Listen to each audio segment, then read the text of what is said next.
How do you not let 1 week ruin all of your progress? Let's say you've been crushing it. You've been tracking your food. You've been training consistently. You've been seeing the progress that you wanted to see. And then you've got a weekend away or a holiday or a wedding or just life happening. And immediately you start spiraling. You think you're going to ruin all of your progress. You question whether you should even go to it, or you will go and you'll think you'll just go and starve yourself the whole time to keep yourself on track. What you need to understand, and what I'm going to show you how to work around in this video, is that 1 week away is never going to ruin all of your progress, but the way that you think about it might do. So stick around to the end and I'll show you exactly how to stay on track with your fat loss when you're away without feeling miserable and without feeling like you're restricting yourself. So last week, as I'm filming this, I was in Malaga with my dad for the week, Monday to Saturday. And if I'm honest, staying on track with my food and my training wasn't really my main focus. Even when the past sort of like 6-7 weeks before that, I'd made more progress in my fitness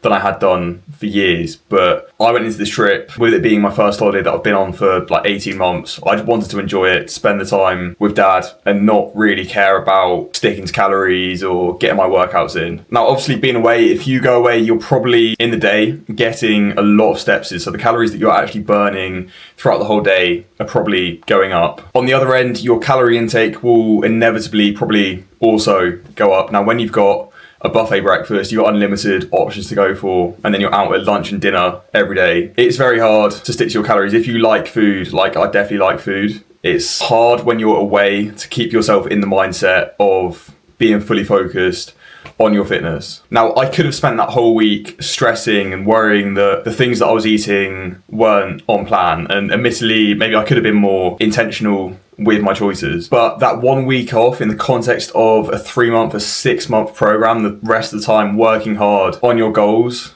it's nothing. And I'm going to get into why it means way less than you think. And the most important thing before we move forward is you don't let one bad week, even if it's just slightly off plan, say it's one weekend or 1 week, you don't let that mean that there's no point working on your goals anymore. Say you might have made progress up to that point and then you go away. You either don't progress in that week, because obviously you're unlikely to, but maybe you gain weight, you lose a bit of the progress that you made. The most important thing is don't let that week, that event that happened, make you think there's no point in trying anymore, because it's that self-sabotage that does way more harm than the actual event itself. And in a similar way, something else that I've experienced is that I wanted to keep doing these YouTube videos every single week. And obviously last week being away, I was thinking maybe I could get a video out while I was away, but it just didn't happen. And again, it's not being hard on myself for missing the 1 week. The most important thing is that now it's in the new week. I've got a new opportunity. I can start again. I'm getting the video out this week and making that a non-negotiable. And it's just not being hard on yourself for what's gone. You can't change now it's gone. And it does, like that week that I missed, that you might miss with your diet, it's not going to ruin everything anyway. But on to the actual maths, because I think once you see the numbers of how much you actually have to go overboard to like completely ruin all of your progress, you'll probably realize how much you're overestimating the damage. So to gain just 1 pound of body fat, you have to eat 3,500 calories above your maintenance. So let's say that your maintenance calories to keep your weight where it is 2,000 in a day. So to gain 1 pound of fat, you need to eat 500 calories above your maintenance, 2,500 every single day across the whole week. If it's a holiday, then maybe you are doing that. Say even if every single day you went 1,000 calories over, you ate 3,000 calories a day, that would mean an extra 7,000 calories across the week. And that's how much it's in 1 kilo of body fat, or 2 pounds. And it's quite likely that when you're on a holiday, you're there to enjoy yourself, that you probably will go towards that 500 to 1,000 calories above your maintenance. Again, your activity is going to be higher, so the calories that you're burning every day is also going to be higher, but probably the surplus that you're in is probably going to be somewhere around that. And let's say that even if you gain a pound or 2 of fat during that week, you're not starting from scratch when you get back, because you've still got all the progress that you made before. You're not losing like weeks and weeks of consistency. And in terms of like muscle mass, it takes, for not training, at least 1, 2, maybe 3 weeks to lose that progress that you've made. And also some of the weight gain that you see on the scales when you get back, when you've probably increased your like carb intake, you're probably bloated, you're probably holding onto more water weight. So the scales will not tell you that it's like when you see the weight go up, it's not just fat gain. So give it a few days after that and you'll probably see it naturally come down anyway. So hopefully you're starting to realize now that the problem isn't that week away, it's how you respond after it. And this is where the all or nothing mindset destroys so many people. They enjoy themselves for a week, they go away, then they come back, they step on the scale, they see that number has gone up 1-2 kilos and they think that they've ruined everything and like what's the point in trying anymore. So they don't get themselves straight back on track. They keep eating like they were still on holiday because what's the point anymore? But that is what actually ruins your progress. It's not the week away, but it's the 3 after where you don't get yourself back into normal routine. So you haven't failed, you haven't ruined everything, you've lived your life and now you just get straight back to doing the simple things that you know you need to do without feeling guilty, without feeling like you need to make up for it. So that's the mindset side of it covered. Now let's talk practical strategies for when you're out and what to do, what to look for to actually keep yourself on track. First, when you're looking at a menu, the big thing is always put your protein first. You want to look for the meals that have a decent protein source, whether that's chicken, whether it's fish, steak, tofu, whatever takes your fancy. That's going to keep you full, and protein is always the foundation of a balanced meal. Second thing, look at the cooking method where possible. So obviously anything that's grilled, that's baked, that's steamed is always generally going to have less calories than anything that is like crispy or fried when it's cooked in oil, because the calories within those things will stack up really quick. And it doesn't mean that you can't eat that fried food, but if you're trying to stay on track with your fat loss, then the grilled options will always be a safer bet. Next thing, be mindful of sauces and dressings. When you're out eating, the dressings, the sauces are the things that will literally add hundreds of calories for very little like satiation value. They're not really gonna fill you up anymore.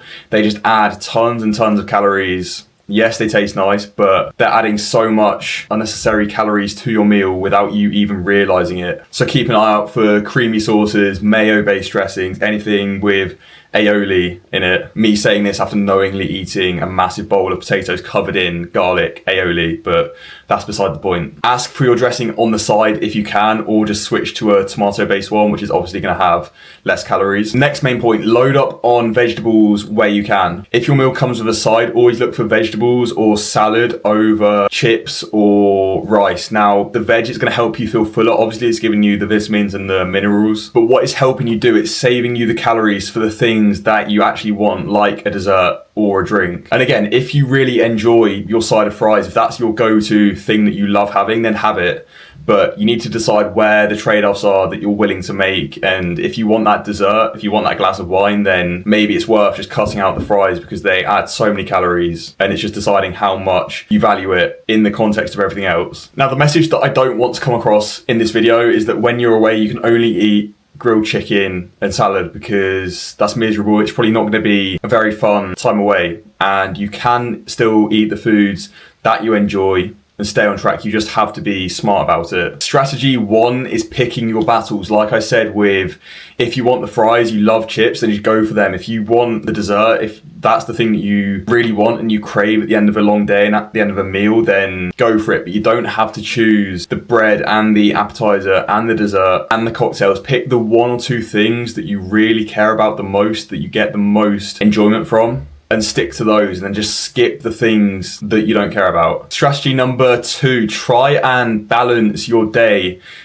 Like I would say to anyone anyway, when we're planning your kind of fat loss strategy across the day and across the week, try and firstly bias your meal, your biggest meal, to when you're hungriest. But say you're on holiday, you know that you're going to be having a bigger evening meal. Try and just save calories where you can earlier in the day. Like, choose whether you want a bigger breakfast or a bigger dinner. And if it is that bigger dinner, just eat lighter earlier in the day. Have your breakfast focused around protein, a slightly lighter lunch, and then save your calories for that meal that matters. And then you also have that thing to look forward to that you know you can go and enjoy without needing to feel guilty about it. Strategy 3, and probably the biggest point that I want to get across in this video, is that you don't need to go and make up for it the day after, because this is the trap that so many people on fat loss journeys fall into. You have a big meal one evening and then you try and make up for it the next day by eating next to nothing, and that just makes you ravenous, and then you end up overeating again. It's that constant binge and restrict cycle. So once it's done, it's done. Just get back to your normal routine and move on. And the same thing goes after your holiday. When you're done, you're back. Just get straight back into normal routine as fast as you can. Not telling yourself that you'll start again on Monday or you'll ease back into it. Literally the day that you get back, just get yourself straight back to normal routine, doing the things that you know that you need to do. Because the longer that you wait, the harder it gets. Like if you're in the routine of being consistent and staying consistent, it's easy to stay consistent. But if you let it slip for a week or like a month or 3 months, it just becomes harder and harder to get back on track. So just get yourself back to it as soon as you can. So to wrap up, what I want you to take away from this is that just understand that